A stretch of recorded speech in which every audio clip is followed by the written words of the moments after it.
Welcome everyone to today's event, Restaurant Culture in a Post-Pandemic World.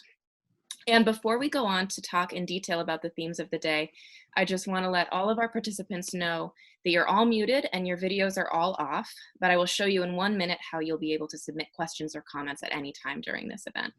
And if at any time you have a technological question, you can also submit that through the Q&A as well. So my name is Joanna Smith, and I recently came on board as the Associate Director for State Outreach and Community College Collaborations at Carolina Public Humanities. And those of you who are familiar with our programming probably know that normally we would be holding a full season of in-person public events right now. But of course, under lockdown, we've had to think on our feet. So instead, we've been working to set up a series of virtual events that use the humanities as a tool for grappling with the current crisis. And today's event, of course, will focus very broadly on the impact of COVID-19 on the restaurant world. Our goal today is to think together about how our social values around food and community are being negotiated during what is a very strange time, and to explore potential ways in which restaurant culture may wind up being transformed by this crisis. So today's event will be held in the format of a virtual roundtable. As you'll see, we have speakers here who are bringing a diverse set of backgrounds and experiences to this conversation. So we'll be hearing from a restaurant owner, Claire Haslam. We have a culinary instructor with us, Stephen Hertz. We have a farmer, Laura Stewart. And lastly, a food scholar, Margaret Norman. And the format for today will go as follows. I will be introducing our speakers in greater detail one by one, and then each one of them will speak for about 10 to 15 minutes. And I've asked them simply to reflect on whatever has struck them as most important or most interesting or most revealing about the impact of the COVID-19 crisis on the world of restaurants. And after each of our speakers has had the floor, we will spend the rest of our time doing an audience Q&A in which I can read your questions aloud to our speakers for them to discuss. Throughout our speakers' presentations, you are able to submit questions through the Q&A button at the bottom of your screen. And I want you to know that any questions you pose throughout the discussion will just be gathered on a sidebar there, so they won't be disruptive, they won't be an interruption. Feel free to submit those as they occur to you. And I know we have folks in the audience tonight who themselves work in the food industry or worked in the food industry until recently, and I especially encourage you to please share your perspectives with us. And please also do let me know if there is a specific speaker you'd like your question directed to. All right, so with all of our technological instructions set, it's my pleasure to welcome our first speaker, Claire Haslam. Claire is one of the owners of the Eddy pub in Saxbahaw, North Carolina. And for those of you who are listening from outside of the Triangle, Saxbahaw is a small unincorporated village about 20 minutes outside of Chapel Hill. And I love this. Before Claire and her partner opened the Eddy in, is it 2010, Claire? Yep, 2010. They actually took the time to travel around Europe and visit small local pubs. And they were not just there to see what kind of food and drink was being served or to look at the atmosphere, but actually to observe the ways in which these restaurants were bringing communities together. So as they've put it, they set out to create a pub that would feel like Saxbahaw's living room. The question of food and community fitting together is clearly something that Claire has been thinking about and grappling with long before COVID. So Claire, many thanks for joining us today. Thanks, Joanna. And thanks everybody for having me and participating in these conversations because they are very important. They're always important, but especially right now while we're dealing with so much up in the air. And I recognize that I have a point of view as each restaurant has its own perspective and point of view. And I'm very happy to share my point of view as it comes across today.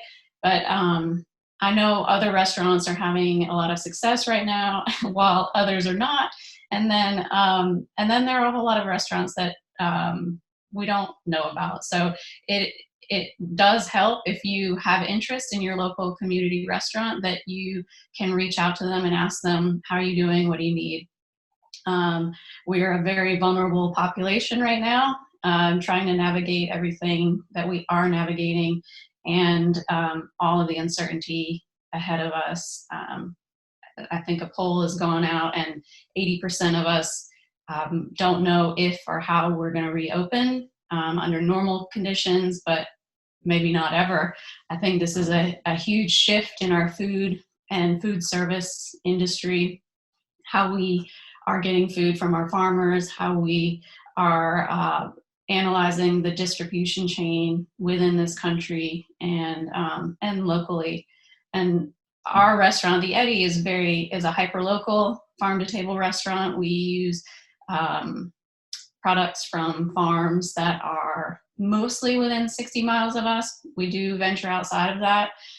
Laura with However Mushrooms is right up the road from us, and it's a very important part of our work in our community building, our relationship building in Saxe-Baja, and really how we carry our mission within our organization and then outside of our organization. I think one of the hardest parts about this COVID crisis has been, well, there are several pieces along the way, but one of them has been for us, because part of our mission is our community and our employees and how we care for each other, has been laying people off and not knowing when we had to lay them off, not knowing exactly what that looked like.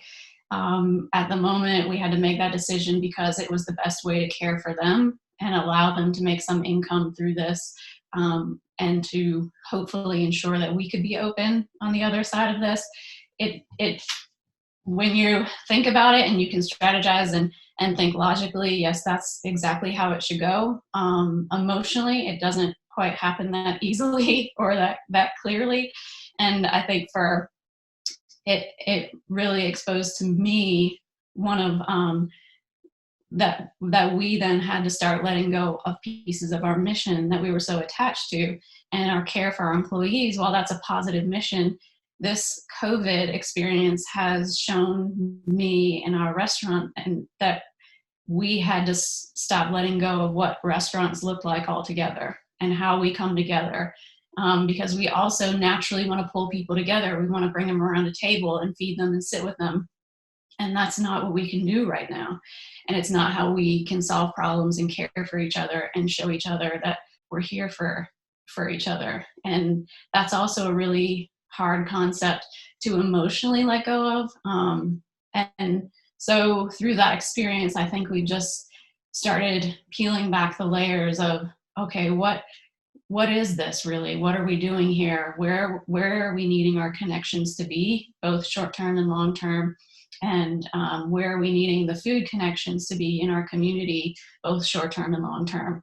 I think farmers, and Laura will speak to this, farmers have really rallied and changed and pivoted their businesses so that they can become direct, have more direct relationships with the community. And because of that, the community has come out and support them. And in ways that I think are quite shocking to a lot of our farmer friends, that they're doing better right now in this time of COVID than they were in their peak growing seasons. And that to me is exactly where we need to be focusing some of our efforts, because we have such a gap in our communities of people who are extremely food insecure or don't have access to healthy foods, and then people who have like really extravagant food experiences. And there's so much room in between that for us, we're not doing our jobs as feeders of a community if we're not able to see that whole range and adjust to where what our community is saying they need. And so we're working on that. We have, in a very practical way, shifted with COVID, shifted our model to takeaway food, frozen family meals. We have a pay what you can soup on the menu, and we will have that through this, and look for ways that we can be offering more paying it forward kind of experiences. But that's how we've been able to shift in a moment. We are talking about how we can be more responsible to our staff and our customers and to the business and our community in the future. I think some of the other exposed exposed breakdowns of the systems as it relates to healthcare and living wage. And the restaurant industry is really notorious for having low wage if you're using tips, and no healthcare. And for us in our business, it was worse for our employees if we offered healthcare, because we fell under a certain amount of employees and what the government was regulating. So we didn't offer it. And for me, as a business owner with staff who are also vulnerable and exposed, and even more so now and beyond this, I feel like it's a responsibility to figure out how to make healthcare a part of all of my staff's lives. How do we do that? We have to raise prices on the menus. How do customers respond to that? How can we make new numbers work? Can it be possible? Are we still using the farm to table methods and numbers that we've always been using, and we just make it adjust up? Those are all questions that I think a lot of restaurant owners are asking themselves, and how is it going to look in the future? But I think it's also showing some of our weaknesses in a more capitalist operation, and how we are valuing money and valuing health under the capitalist system. And I have a lot of interest, and I've been listening to a lot about how do we change our value systems to meet new needs, and to create more equity in our communities that allow us to be more successful in the future. And I think that some of this COVID pause is in some ways forcing us to look at that, but also is giving us the time and the space to be able to look at that more healthily. And there are a few podcasts that I would recommend listening to. Dan Barber did a really great little segment on Slate Money recently, and discussed the breakdowns in our farm to table system, and how the chefs really, and restaurants really need to reorient themselves around the farms and be a part of the farms, and then how we as consumers in our interactions with farmers need to support the sort of trash crop or cover crop that goes into a food culture, and sustaining a food culture over long periods of time. And that I might be getting a little bit too off topic, but they're all pieces of information that we think about and we work with. Our chef is a farmer himself, so we are also very connected in that way, and how we continue to work together to feed people in our community. I think that might be all the time that I should take up in the beginning here, and I'll take questions in the end. Wonderful. Thank you so much, Claire. I'm really struck by the way that you framed that COVID has certainly created some problems, but it has also perhaps simply revealed others that were already there. Thank you. All right, well, now we will hear from Chef Stephen Hertz. And Stephen has close to 20 years of experience in the industry, and he has worked everywhere from fine dining establishment and brick and mortars to banquet halls and country clubs. And his kitchen is now found at Asheville-Buncombe Technical Community College, where he is an instructor of culinary arts. He is also the chapter president of the Western North Carolina Culinary Association of the American Culinary Federation. And Stephen, as a culinary instructor, is in the very strange position right now of training a cohort of students to enter a very uncertain workplace. So Stephen, we're so glad to have you with us, and we're interested to hear your perspective. Yeah, it's great to be here. Thank you for having me. It has been a very interesting second half of our spring semester, but surprisingly, the students are very resilient and very optimistic. I think that's one of the biggest takeaways as an instructor, that I'm very excited to see and surprised to see is, you know, this young talent that's not letting this pandemic get them down. They're riding it out. The majority are unemployed, but luckily some of them have been able to find jobs within the service industry and food industry, to be still, you know, bringing in a fairly good paycheck, which is actually, you know, really, really good to see. You know, being in the Asheville area, I personally live in Hendersonville, just south of Asheville.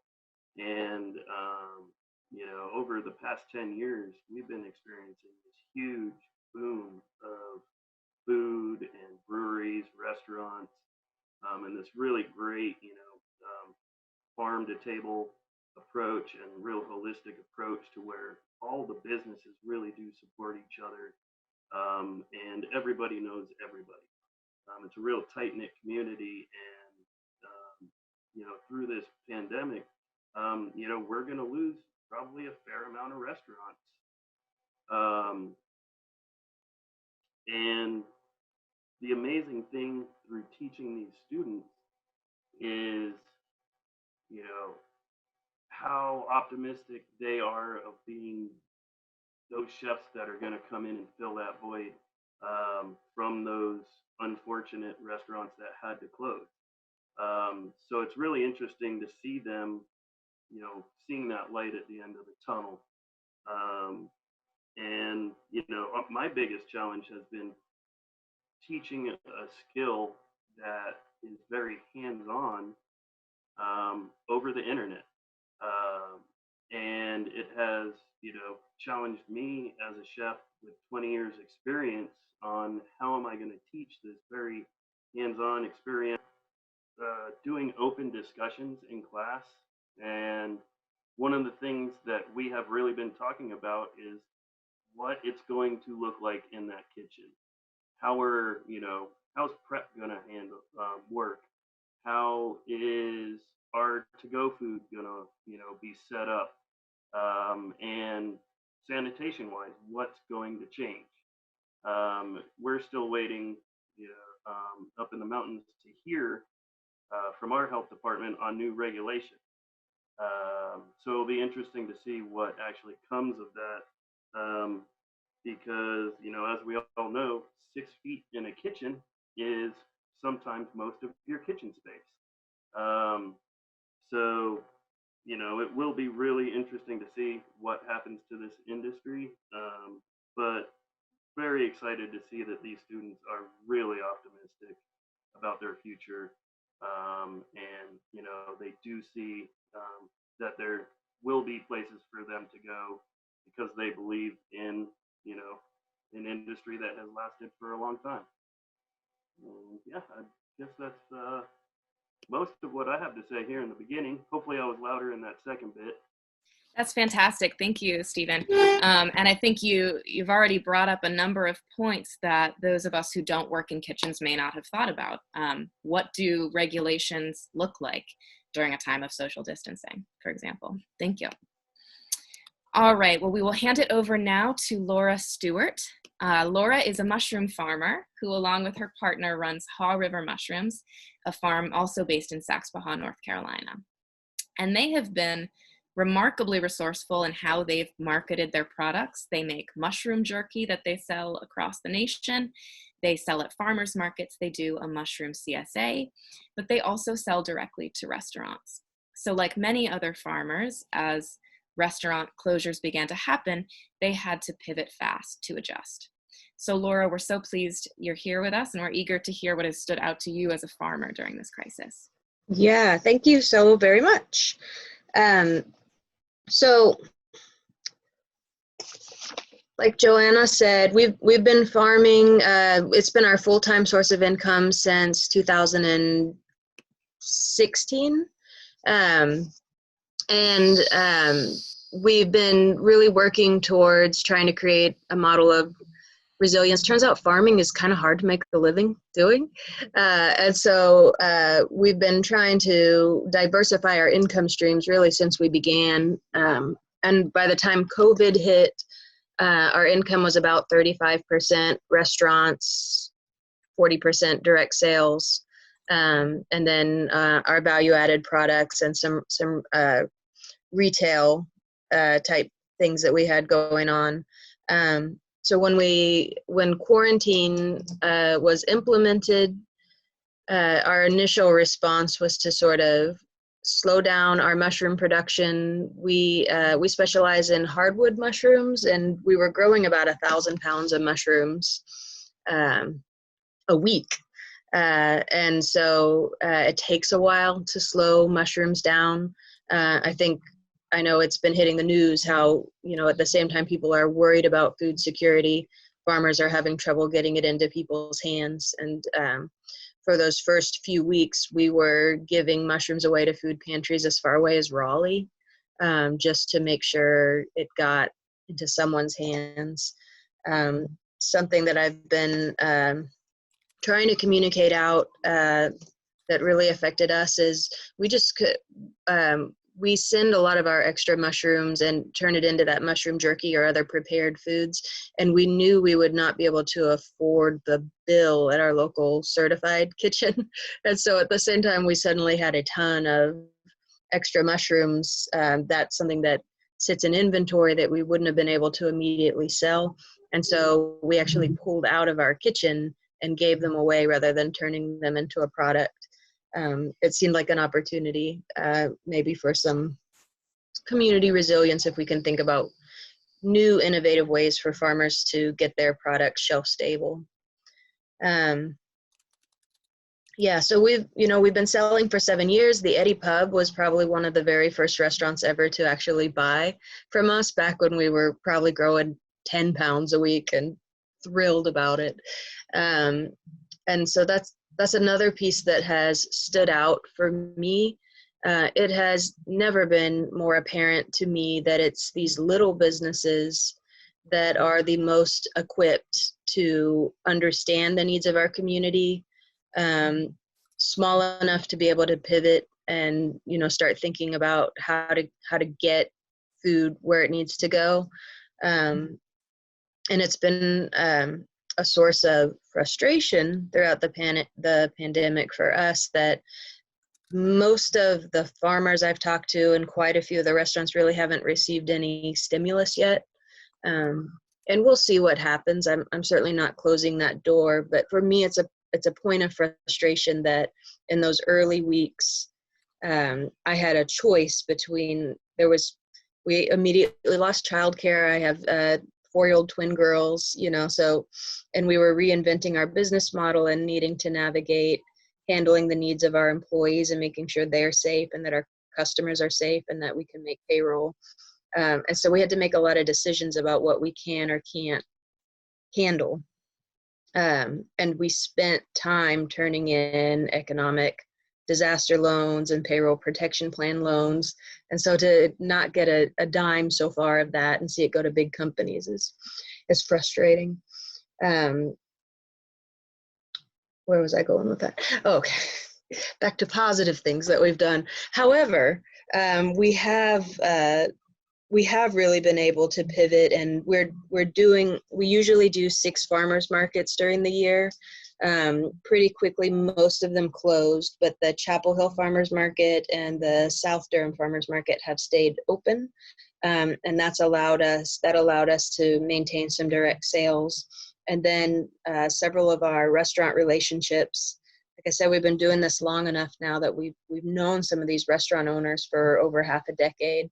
And so they came up with creative ways to sell our product, and we've been able to hopefully steer customers to those restaurants to get our things, and then maybe carry out dinner on their way out. There's been several collaborations like that have emerged that have kept us in business and hopefully kept some revenue going to the restaurants. For our part, we've pivoted to an online sales system. We used a program called Barn to Door. So we've never really had our products where people can pre-order like this. And we're we think in May we're actually going to see a return to our prior income. So like I said, we scaled back on our mushrooms, and for a while we were giving away hundreds and hundreds of pounds. Last week on Saturday, we actually sold out of everything we'd grown. We'd scaled back to 300 pounds. And so now we're scaling back up again and realizing it's a good opportunity to diversify and focus on retail customer needs. Turning my notes real quick.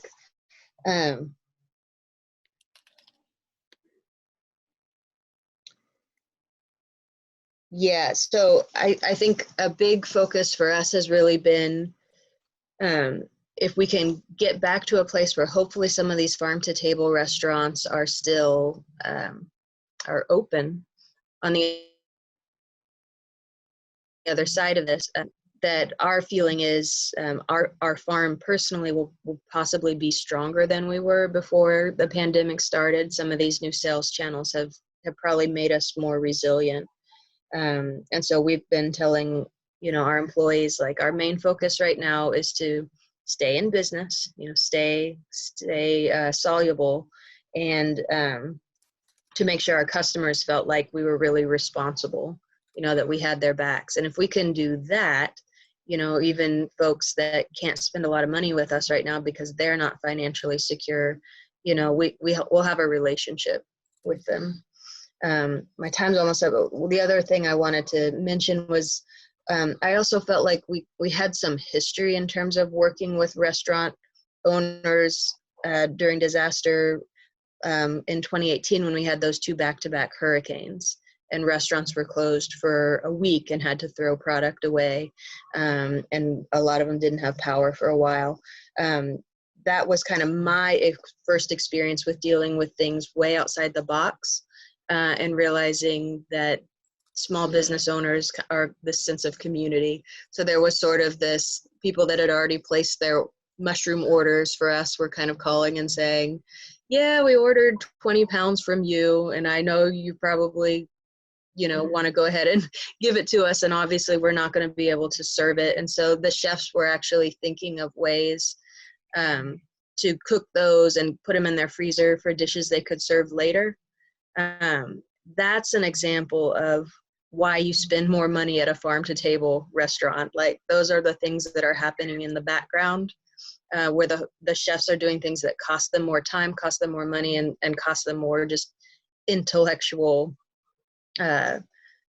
mental energy. But they have actual relationships with the farmers or other small businesses in your community. So a big company would say, hey, something unexpected happened. We're not going to have customers. So I guess those 20 pounds I ordered from you, but you haven't delivered yet, are going to rot. And our chefs were saying, let's figure this out to keep you in business. So we've been grateful for that. We've been impressed by the resilience of the business owners that we work with. And, we're hoping folks can land on the other side of this and stay open, because those small businesses are so important. Thanks so much, Laura. That's all really helpful perspective to hear. And it's really striking to see such an overlap between what Claire was discussing and what you're saying about how in this moment, the relationships that you've already built and the relationships that you're continuing to develop right now are turning out to be such a source of resiliency. Yeah, absolutely. Yeah. All right, well, lastly, we will hear from Margaret Norman, and then we will turn it over to a panel discussion and to audience Q&A. So Margaret Norman is a food scholar and a PhD student in American Studies at UNC Chapel Hill. And she received her undergrad degree at NYU, where she did a self-designed study of food systems, public policy, and nutrition. She then spent 3 years in Birmingham, Alabama, where she taught at a farm lab at an elementary school. She ran Alabama Sustainable Agricultural Network's Youth Council, and she worked on oral histories and journalism. She also has extensive hands-on experience in the food industry, from front and back of house work in restaurants, bakeries, coffee shops, to farming, to even working in food delivery. And currently, her research focuses on food and material culture in American Jewish history, but she's broadly interested in food as a medium for expression, negotiation, and memory. So Margaret, thank you so much for joining us today. Thank you so much for having me. I'm really excited to be here, and I've been enjoying learning from the other panelists. I do want to reiterate before I start that I don't work in a restaurant right now.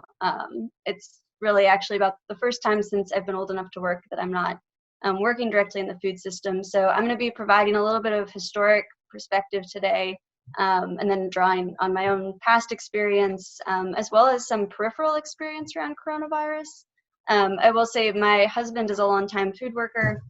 He works in a restaurant that shut down pretty immediately with no takeout or delivery. And so without speaking, for him, we have had some interesting conversations around restaurant culture. And also I've kind of seen what it's been like to navigate the unemployment system after coronavirus. So if that's something that people are interested in hearing more about, I'm happy to answer questions on that as well. So because I think best in PowerPoint, I brought some images and I'm going to share my screen, and bear with me for 1 minute. Okay. So as I said, I'm going to provide a little bit of historic perspective on restaurants to get at 3 kind of key questions that I've been reflecting on in lieu of this topic. Why are restaurants important?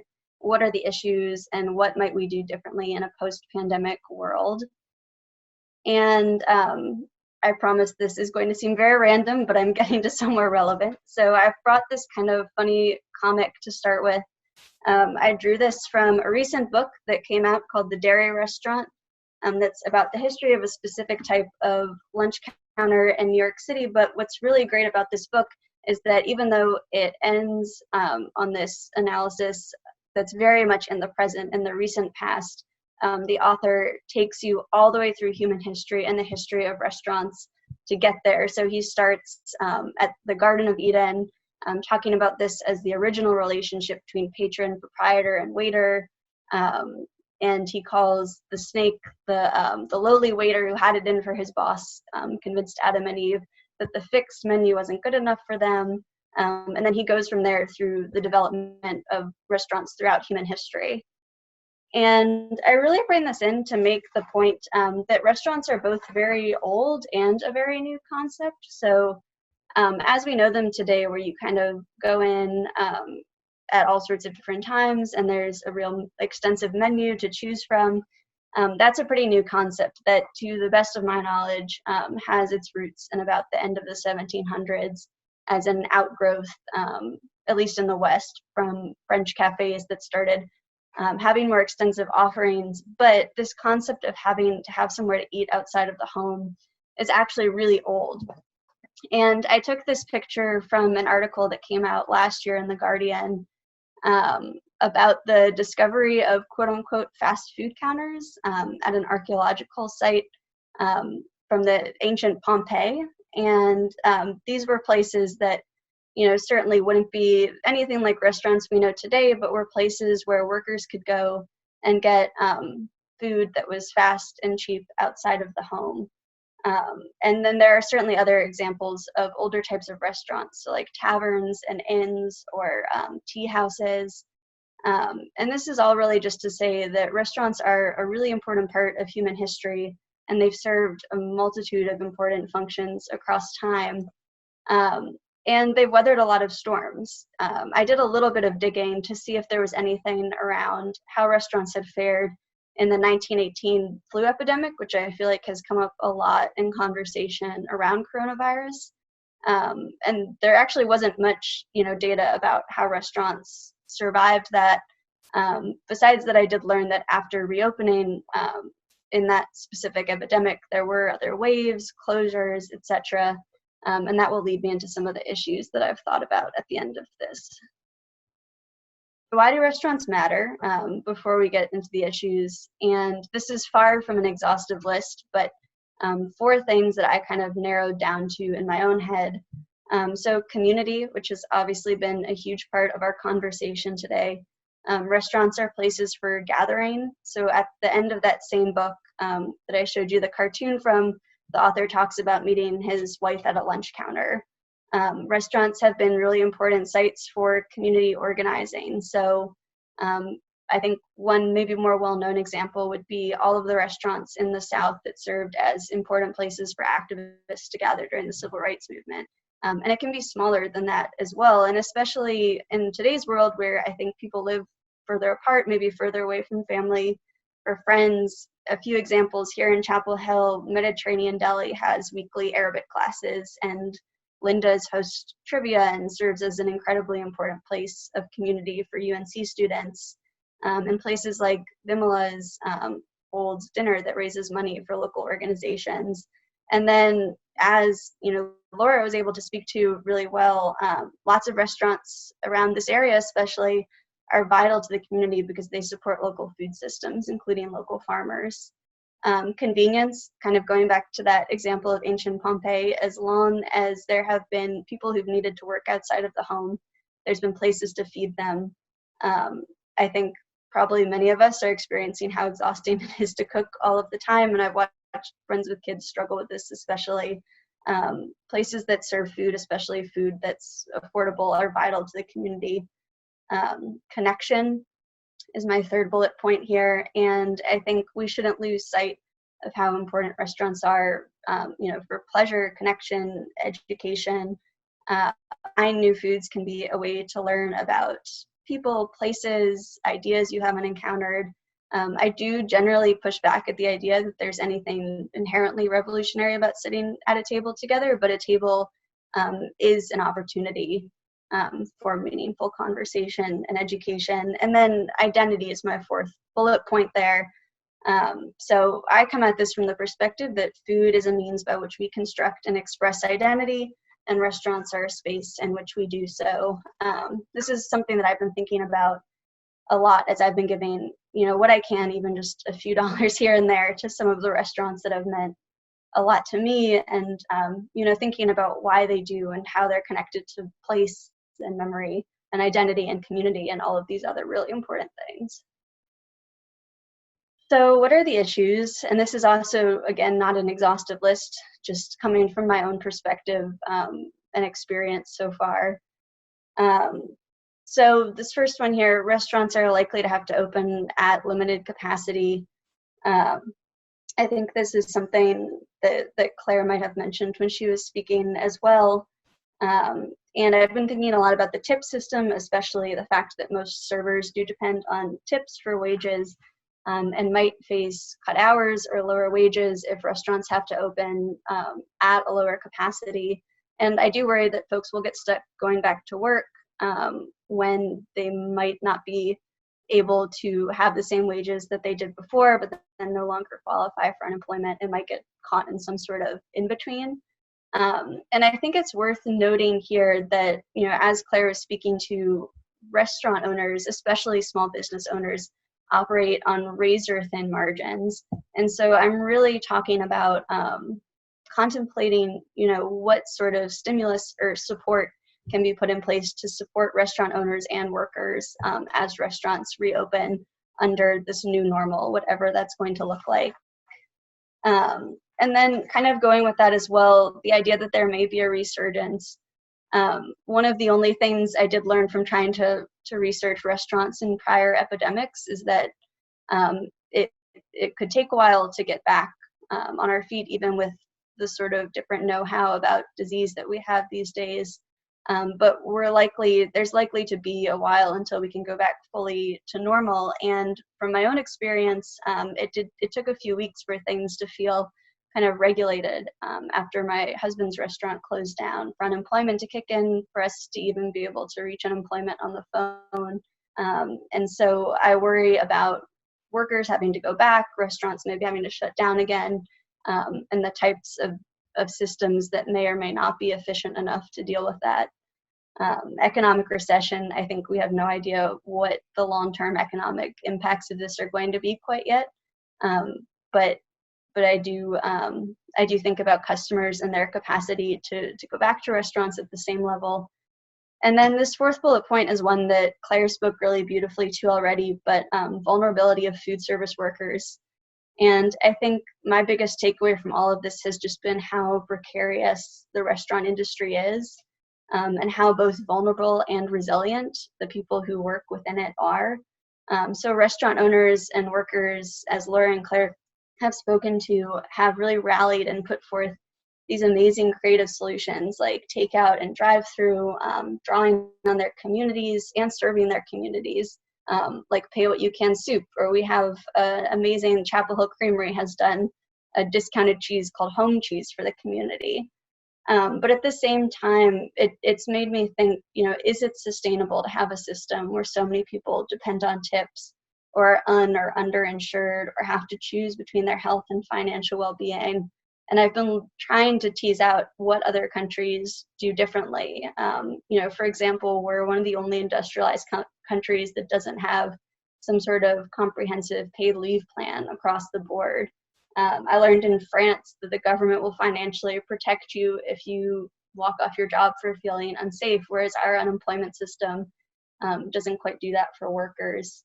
And I've been thinking a lot about kind of restaurant culture before coronavirus and consumer interest in the ethics of food that they eat, whereas maybe there's not always the same conversation around labor.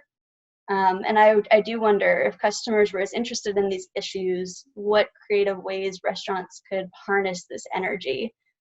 So I heard Claire reference, if there was a different sort of labor system, would they have to raise their prices? And it makes me wonder what that conversation with customers would have to be to really harness that interest. And I'll just end by saying that I think restaurants, like food broadly, can operate as a jumping off point for larger conversations, which I think we've all gotten to so far in this panel. So for example, some of these things like providing health insurance are really difficult for small business owners. And I definitely don't want to advocate for a system that shuts out small restaurants, which are such an important and vital part of, our culinary makeup as a country. But these issues do prompt me to think more broadly what kind of country we want to live in after coronavirus, what we should be, asking our elected officials for, and what that means for restaurants. So that's what I have to say today, and I'm looking forward to hearing from the audience as well. Thank you so much, Margaret. You are raising so many generative questions there, and hopefully we can continue to loop back through those during Q&A.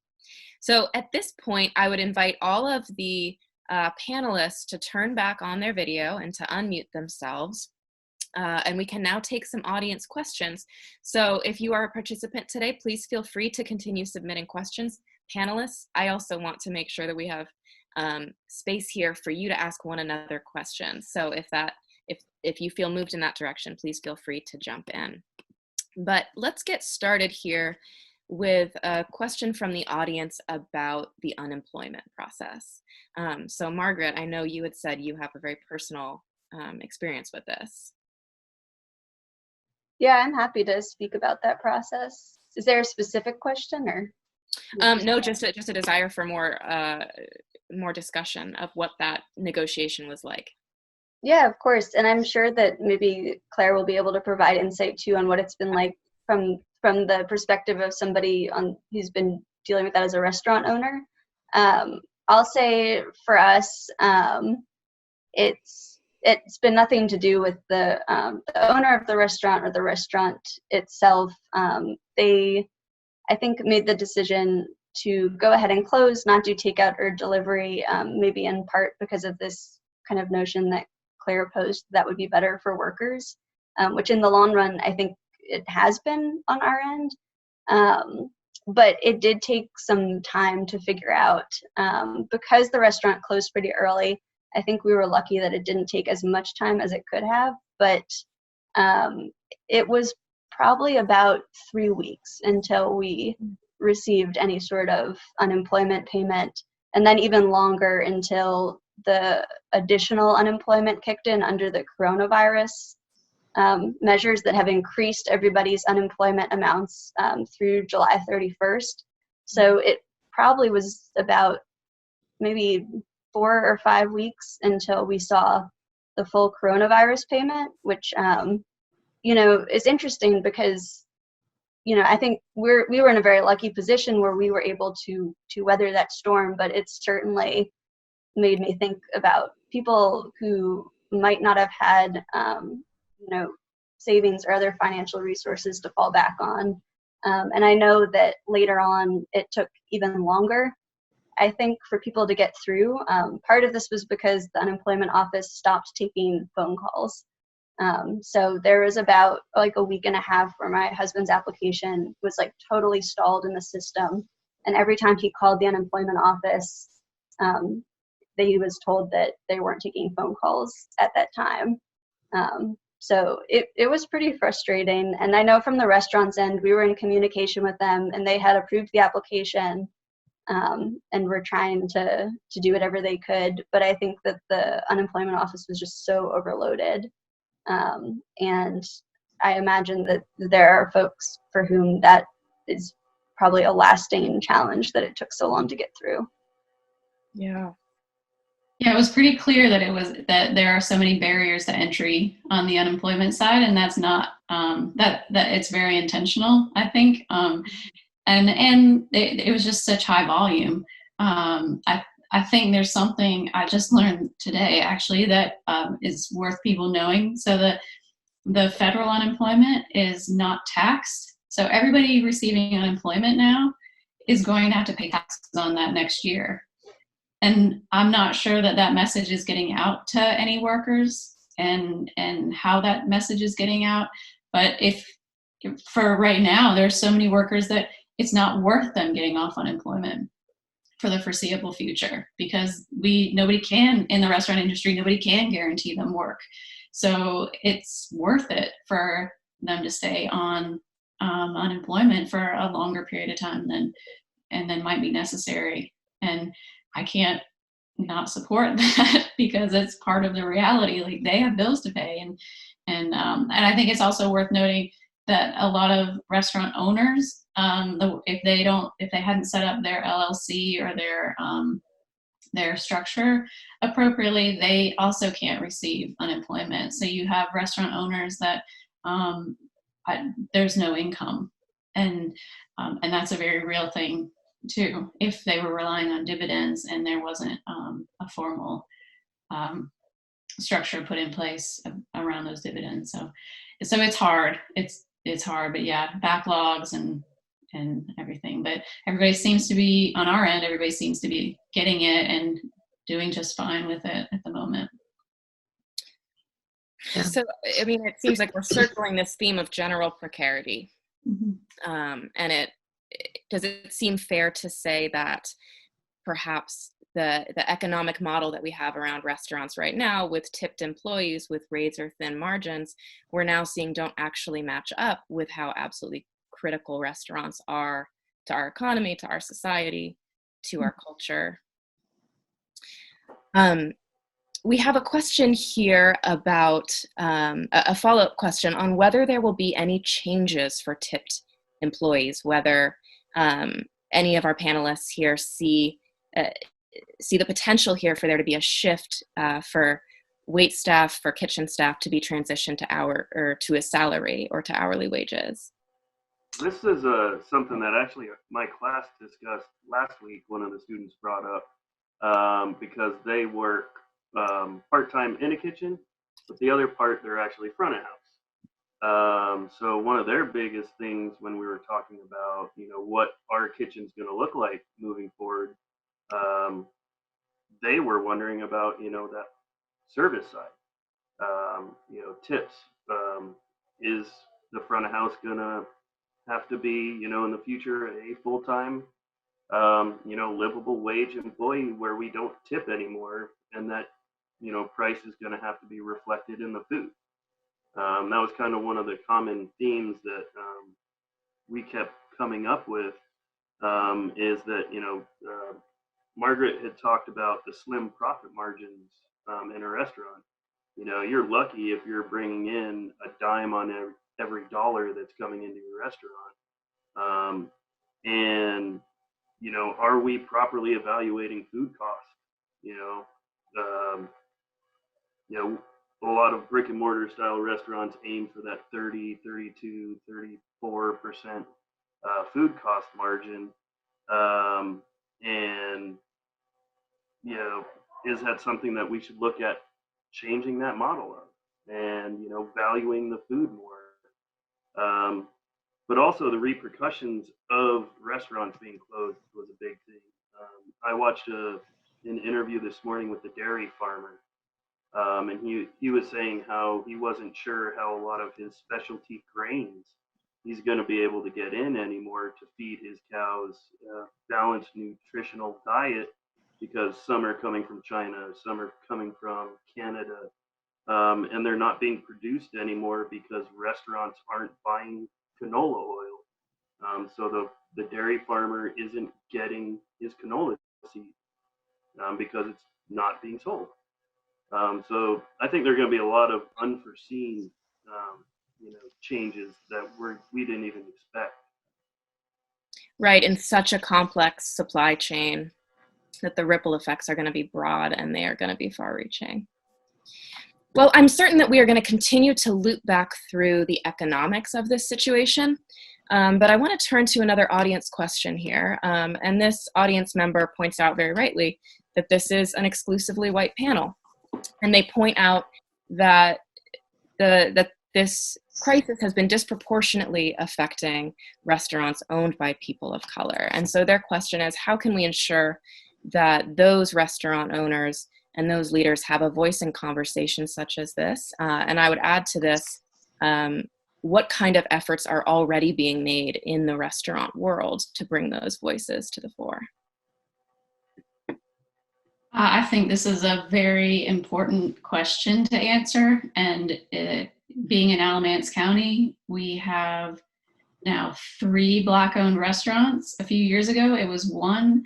And I'm very aware of this. I'm in conversations weekly about what we're doing to create better equity in our community, access to funds, access to social capital. And this is a very important question that I think we as white people, as we're struggling in this, need to understand that this is likely a daily occurrence for people of color in their the inequities that are in our system in their normal operations.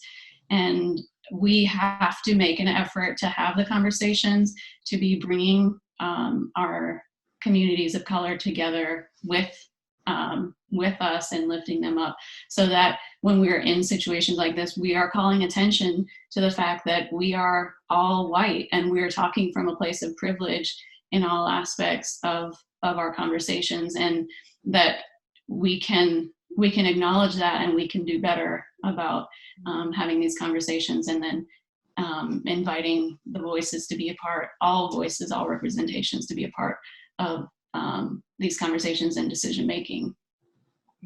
Yeah, I appreciate that question.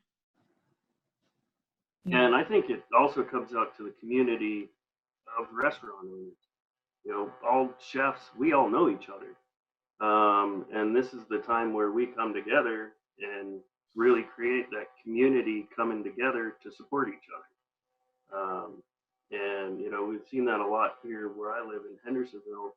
You know, everybody's helping everybody out as much as they can. You know, trying to, you know, see what they can do while they're shut down so that their business is ready to open.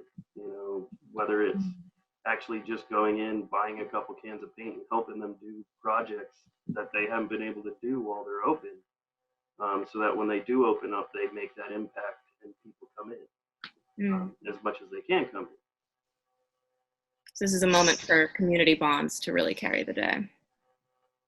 Well, I think this leads us to another really important question that has certainly been posed a lot of times in the media recently, which is the question of which restaurants will survive this and which ones won't. And I think I think many folks have the broad concern that it's going to be somewhat arbitrary and that it is going to come down to who has the deepest pockets. And that specifically that there will be restaurants that may have deep historical ties in a certain neighborhood or may be serving a very important community need, but that simply don't have the financial backing to stay open. So my question is whether that is a justified fear or whether you see actions being taken to make sure that this does not wind up being just a game of chance.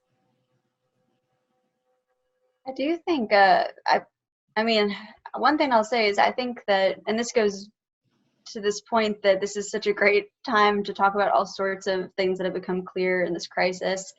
But I've seen so many GoFundMes for different restaurants, and I think that some small restaurants will probably survive on the generosity of community members. But it reminds me in some ways of, like, I saw an Onion article not that long ago about GoFundMe as our kind of makeshift healthcare economy. Mm-hmm. And so then I think the question comes up, like, even if some small restaurants are able to weather this storm with the generosity of community members, is that what we want to be depending on in future crises? And certainly all of them won't. I'd be curious to hear more from the other panelists as well. Yeah, I think I got a little upset with our Chamber of Commerce because there was no reaching out and there's no funding. There's no microloan program. There's no grant program for small businesses going through anything.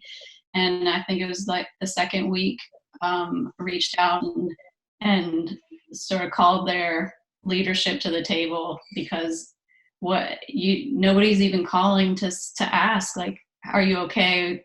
You know, is there anything that we can do? And like that, those are small questions, but they go a long way.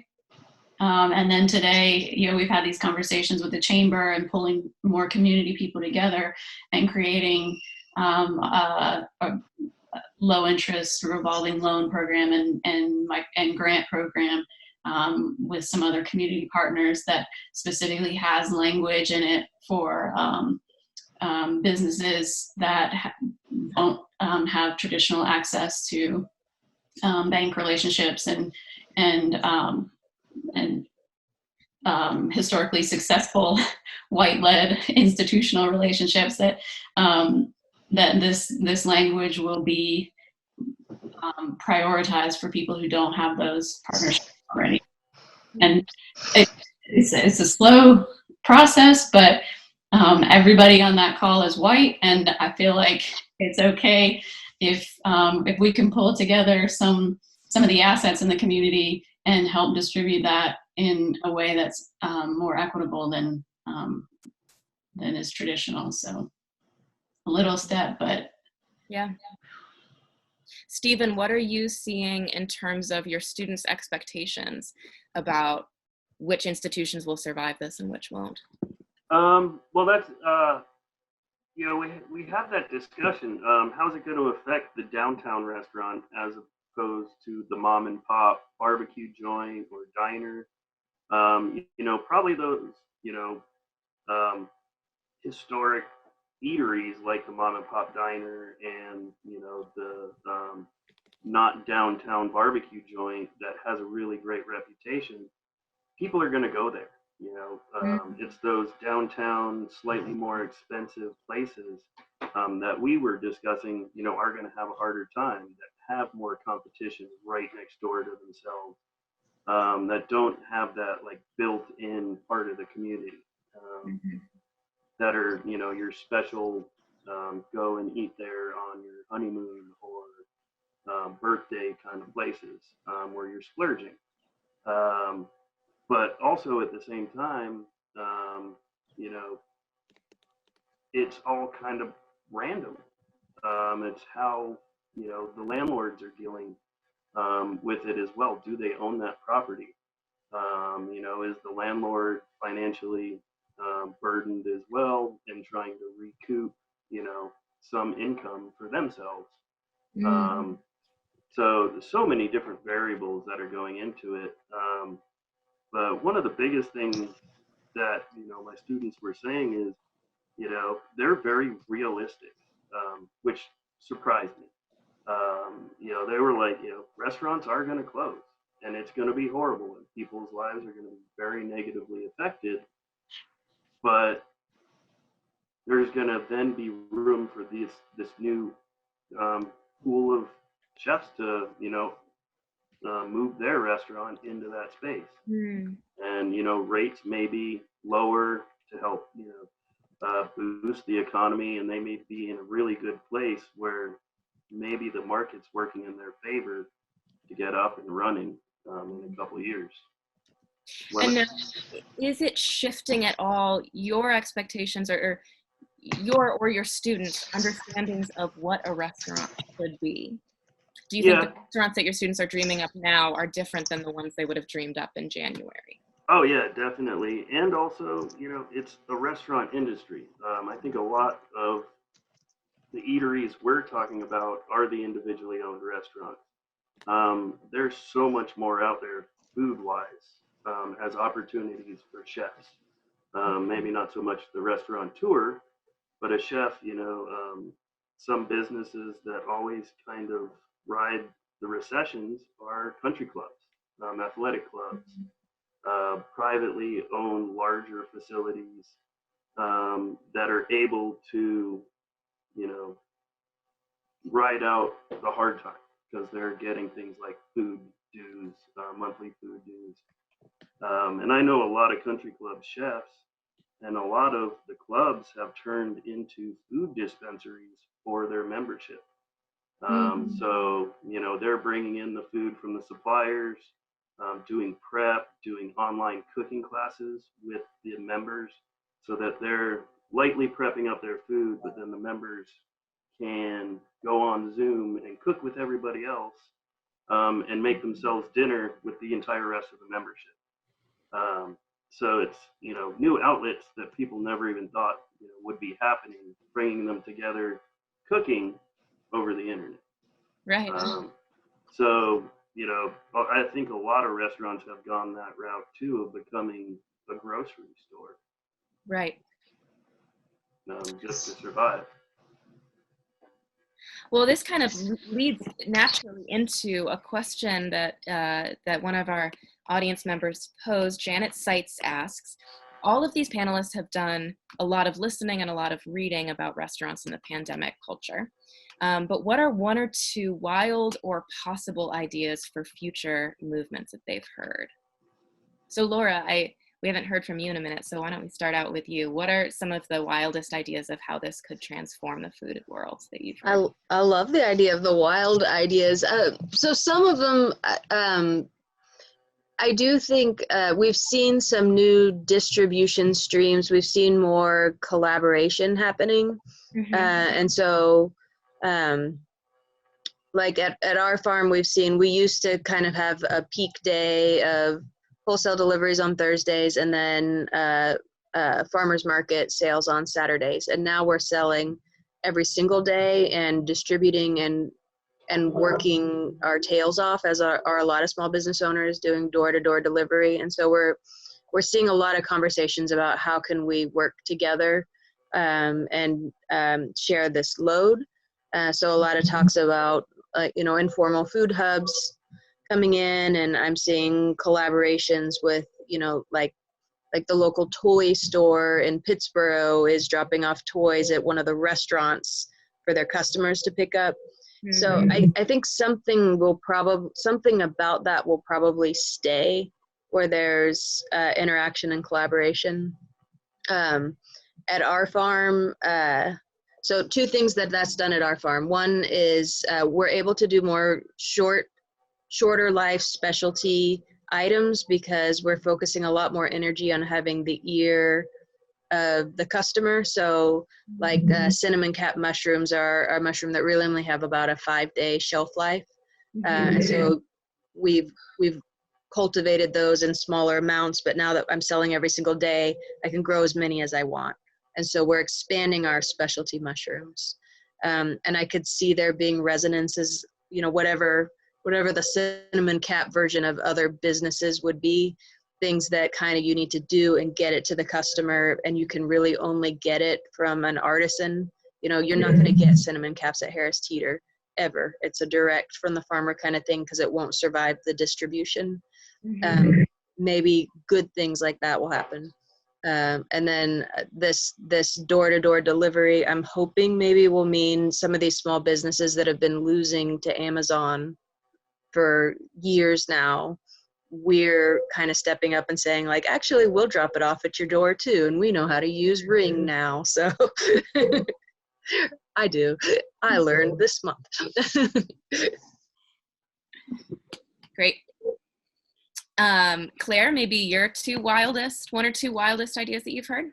Yeah, I think there's a draw for interest in better asset mapping in communities so that we're sharing resources a lot better. And like all of our assets that are typically sort of hoarded then become a little bit more shared, and then transactional exchanges that are not based on financial, but more based on relational time and energy.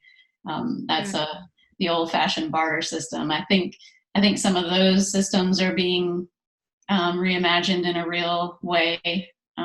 But you know, it's not really nice to think about and how it might apply, really. Yeah. Stephen, what about you? Well, two things, and you know, Laura really hit on it. Being that local farmer, you know, farm to table, eating local has been a big movement. But I really think that, you know, now we're going to be the normal consumer, not just the like trendier consumer, is going to be moving to that more hyper local. And we could possibly see, you know, a huge shift in the next couple weeks, looking at all these meat distribution and packing houses where they're being stricken with COVID. Granted, they're being forced to stay open, but you know, and produce the meat because we need it. But that can only sustain itself for so long if their employees keep getting sick.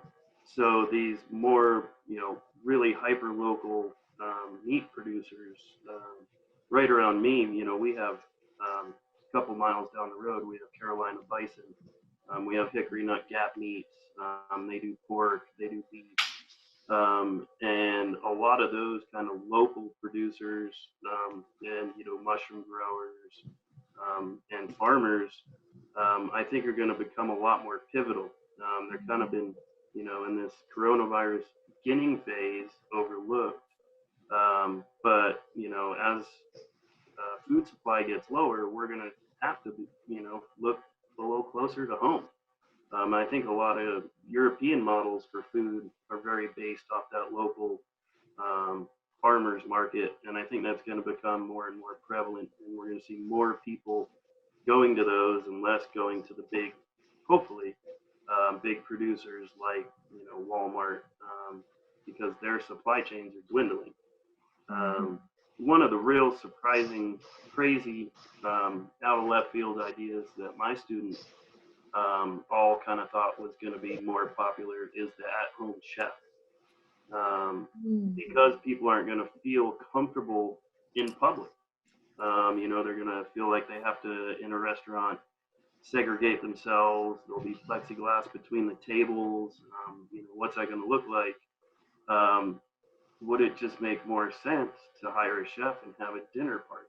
You know, those dinner parties, maybe even everybody getting together to make it fiscally possible, but friends getting together, hiring a chef, and you know, like a server hostess that does that in the house cooking and that, you know, really fine dining in your living room. You know? Bringing the restaurant.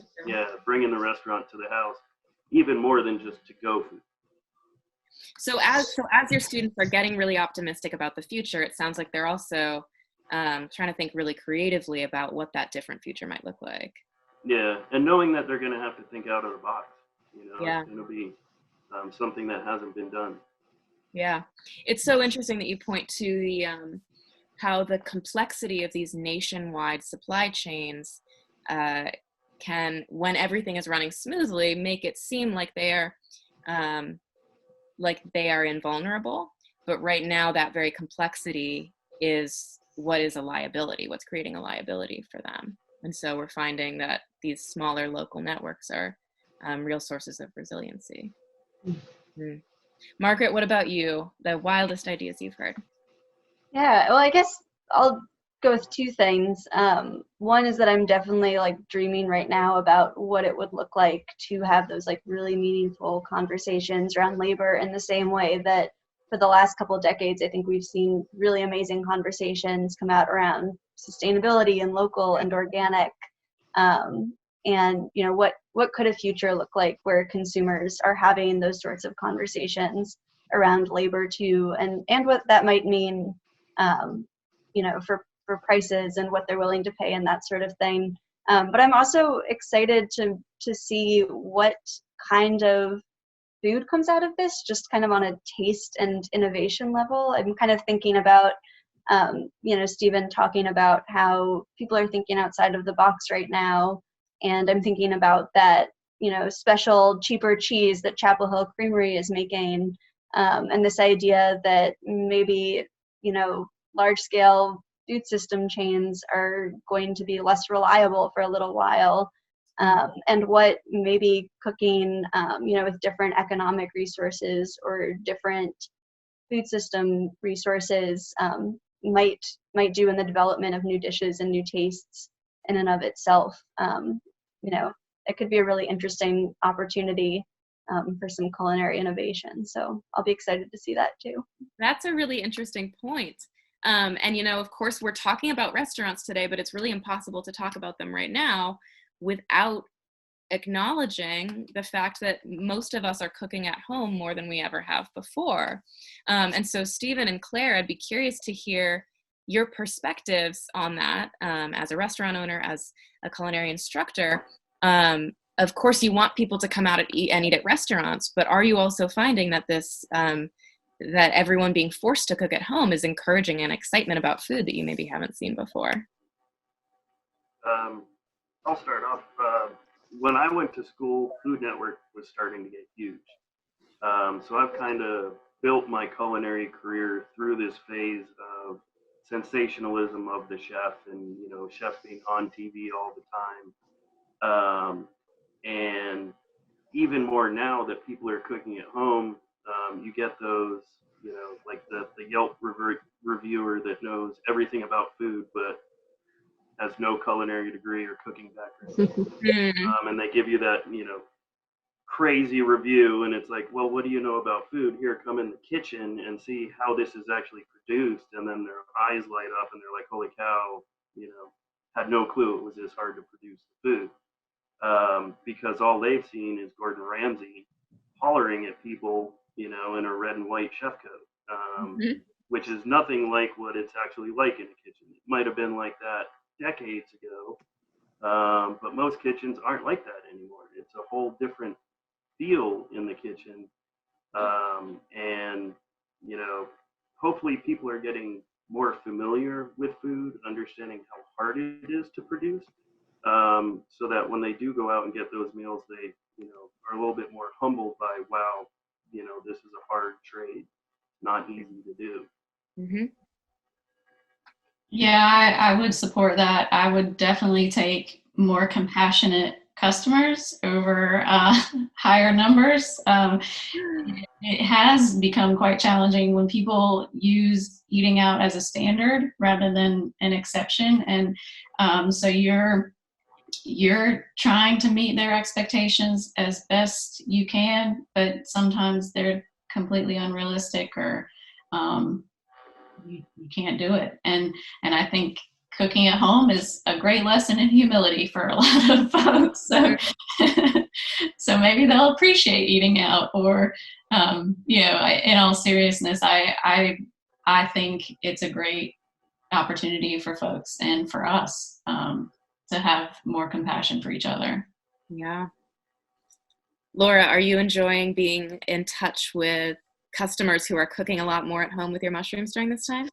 Yeah, it's inspired me to do a few videos on, when we do farmers markets, a lot of what we're doing is education and about how to cook the mushrooms. And so being home, and having more customers that are ordering and we're dropping it at their door and maybe there's never an actual interaction.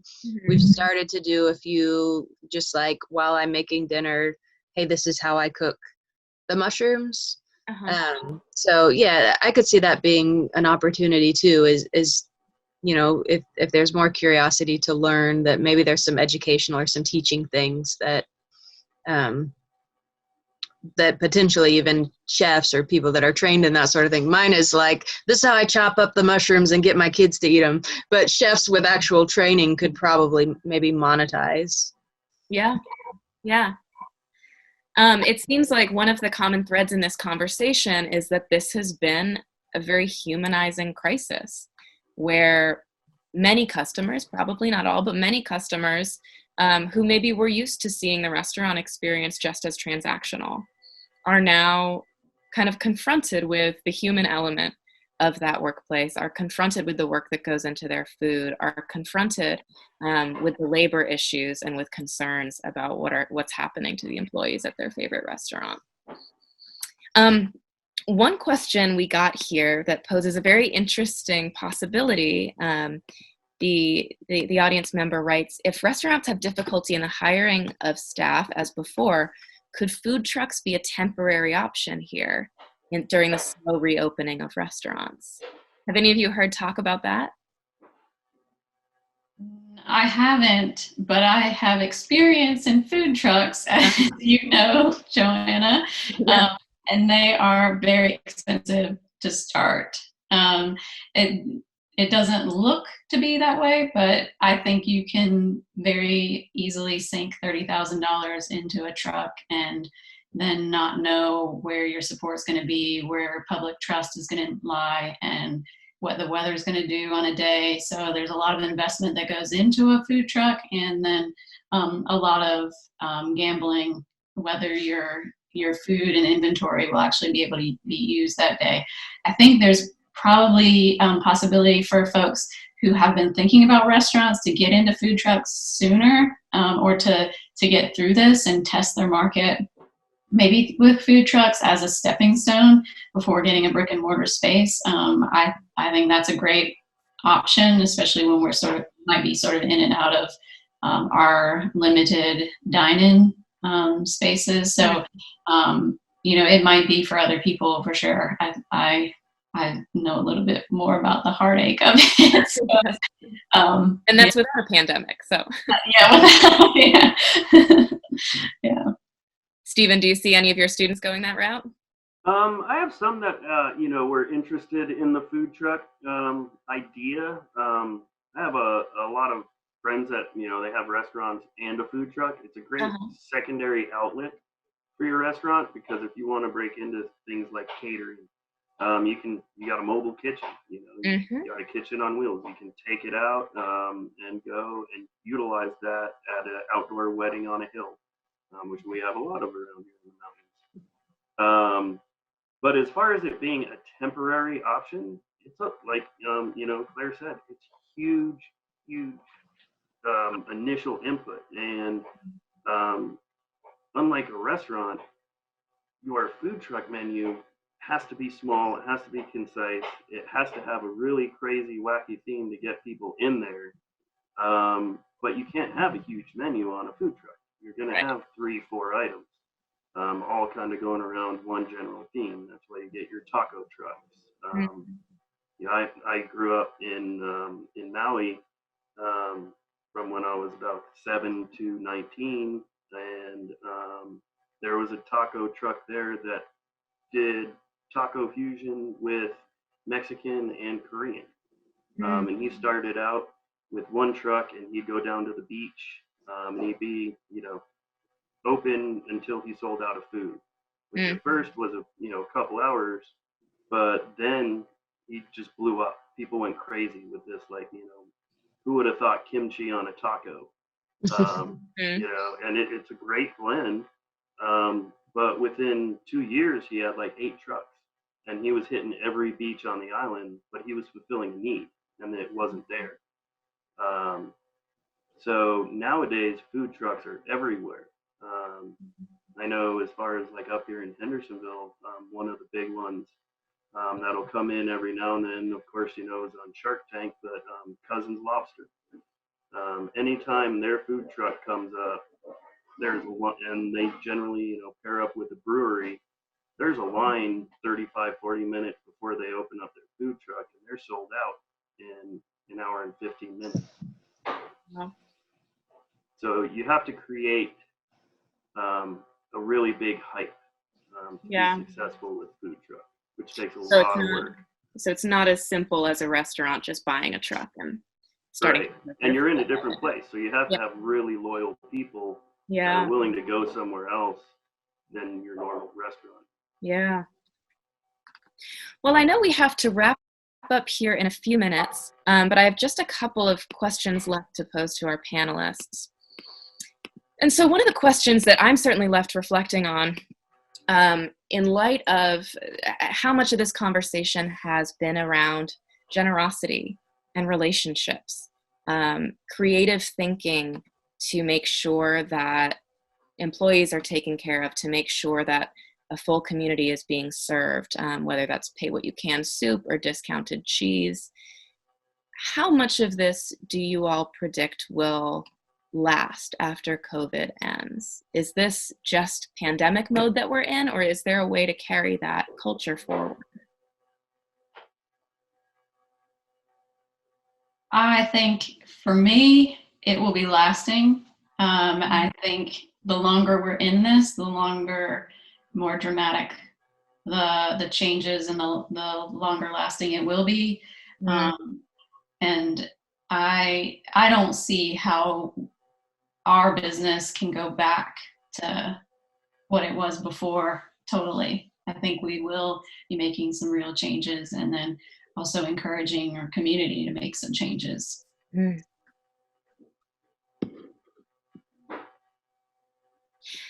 as you all think about the kind of transformations that are going to be lasting after this pandemic, I'd be curious to hear your thoughts about the role that local food councils have to play in that. And that was an audience question we received, as well as government agencies. How much of this is about bailout money that is needed, about regulations that need to shift, and how much of it is just about communities rallying together?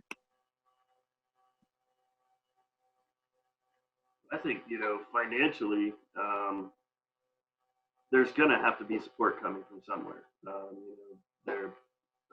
When I was growing up, it was the really big small business loans, and I think we're going to see that again. You got to put the money.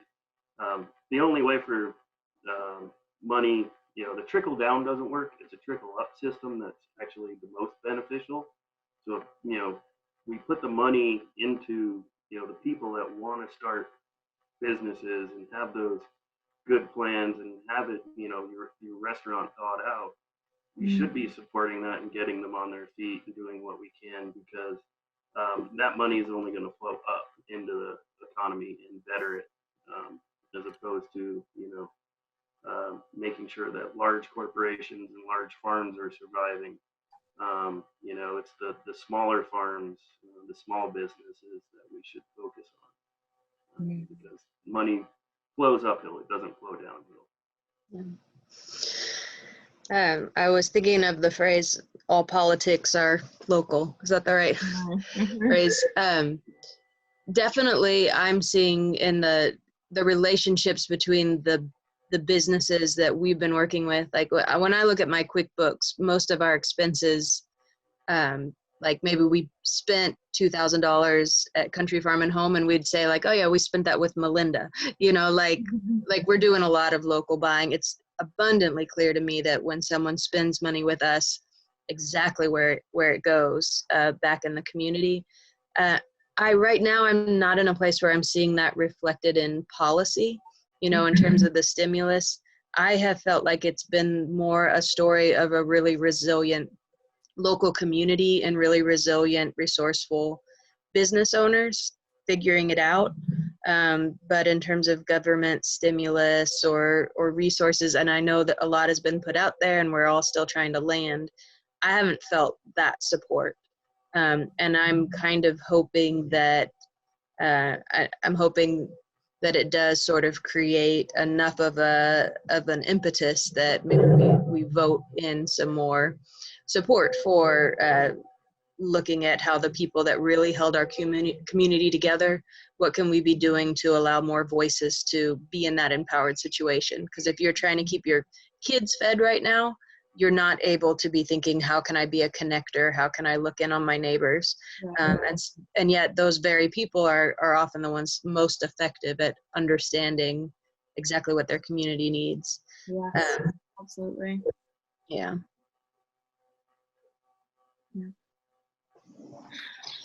Well, last but very far from least, we will be sharing some links on our Facebook and our Twitter accounts. That's at UNC Humanities on Twitter. And if you just search Carolina Public Humanities on Facebook, we'll be sharing some links for different funds that go to help support restaurant workers. But I would also love to hear from all of you. What can consumers be doing to help support their local restaurants and the employees that work there? Order food out for the ones that are open. Go to your farmer's market. Do as much as you can locally. Don't go to Walmart. And I think maybe to some of the points we've been making here too, do all of those things now, anything you can, and then don't forget about this when it's over in a few months. Keep this conversation going and remember why you had to, work to support your local businesses in the first place. Absolutely. And just ask them what they need. I think, what do you need? What can we do for you? Each business will have its own set of needs, and I don't know, gift certificates are great, but some businesses don't know if that's good for them or more of a negative. So I say ask. Yeah. And tell your neighbors if you figured out something that you really feel like you figured out is both helping you out and supporting a business. If you can get your neighbors to do it too, people are doing delivery. That's one of the best things people can do for me is if they're already delivering, make sure their neighbors know, like, the fungus truck is coming to our neighborhood every Tuesday, and you can get right in on that. Yeah. So connecting, communicating, and seeing those as relationships to be built in the long run, not just as a Band-Aid for right now during this crisis. That's wonderful.